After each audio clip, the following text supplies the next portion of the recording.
Good morning, সকলকে সুপ্রভাত এবং ওয়েলকাম জানাই Patabahar study centre 0.1 YouTube and Facebook পেজে। আজকে আমরা আলোচনা করছি পঞ্চম শ্রেণীর পরিবেশ। অবশ্যই ইউটিউব চ্যানেলটিকে সাবস্ক্রাইব করবে। ফেসবুক পেজ থেকে দেখে থাকলে অবশ্যই পেজটিকে ফলো শেয়ার করবে, যাতে এরকম ভিডিও তোমরা প্রতিনিয়ত পেতে পারো।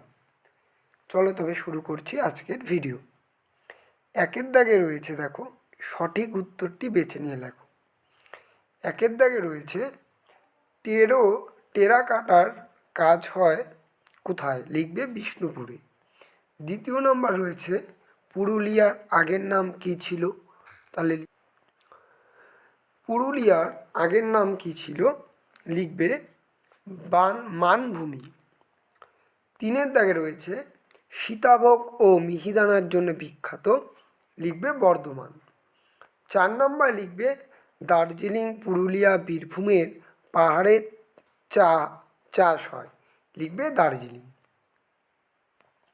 তারপরে রয়েছে একটি বিলুপ্ত মাছের নাম লেখো, লিখবে সরপুঁটি। বিয়ের দাগে রয়েছে একটি বাক্যে উত্তর দাও, যে কোনো 5টি, লিখবে কার জন্মদিন শিশু দিবস হিসেবে পালন করা হয়? লিখবে জওহরলাল নেহরু। 2 নম্বর ডিভিসির পুরো নাম কি? লিখবে ডায়মন্ডার ভ্যালি কর্পোরেশন।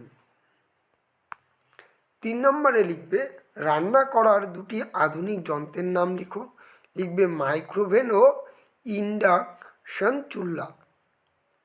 তারপরে বলেছে আগের দিনে কীটনাশক হিসেবে কোন গাছের পাতার ব্যবহার হতো? লিখবে তোমরা নিম পাতা। তারপরে 5 নম্বর বলেছে বাঁশের কেল্লা কে বানিয়েছে? লিখবে মাতঙ্গিনী হাজরা। তারপরে বলেছে কুলিক পাখিরালয় কোথায় অবস্থিত?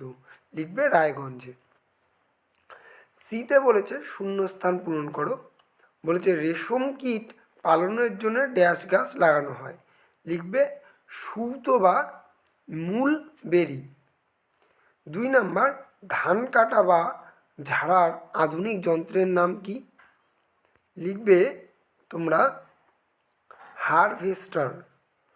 3 নম্বরে বলেছে ফজলি আমের জন্য বিখ্যাত, লিখবে মালদা। 4এ বলেছে কাকে গান্ধী বুড়ি বলা হয়? লিখবে মাতঙ্গিনী হাজরা। 5 নম্বরে বলেছে জলপাইগুড়িতে ড্যাশ অভয়ারণ্য আছে, লিখবে গরুমারা। তারপরে বলেছে একটি আঁশবিহীন মাছের নাম, লিখবে মাগুর। তারপরে বলেছে বিদ্যালয়ে সাধারণতন্ত্র দিবস কবে কেন পালন করা হয়? লিখবে 26শে জানুয়ারি পালন করা হয়। এই দিনে ভারতবর্ষের গণতান্ত্রিক হিসেবে সংবিধান কার্যকর হয়। 2 নম্বর বলেছে যক্ষ্মা রোগের লক্ষণগুলো কি কি?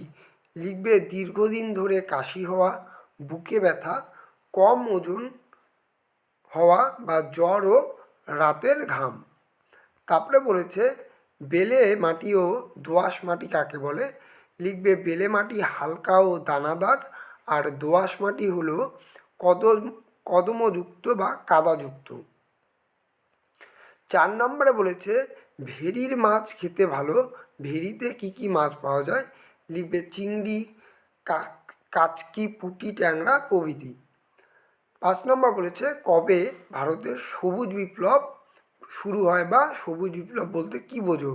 লিখবে ভারতের সবুজ বিপ্লব বলতে উন্নত চাষাবাদ পদ্ধতির মাধ্যমে খাদ্য উৎপাদন বৃদ্ধিকে বোঝানো হয়েছে। এই ছিল আজকের ভিডিওটি কেমন লাগলো অবশ্যই সকলে জানাবে, এবং কোনো অসুবিধার্থের জন্য অবশ্যই আমাকে কমেন্ট পিনটে কমেন্ট করবে। চলো তবে দেখা হচ্ছে নতুন একটি ভিডিও নিয়ে। ততক্ষণ ভালো থাকবে, সুস্থ থাকবে, সর্বোপরি পড়াশোনা করবে। টাটা।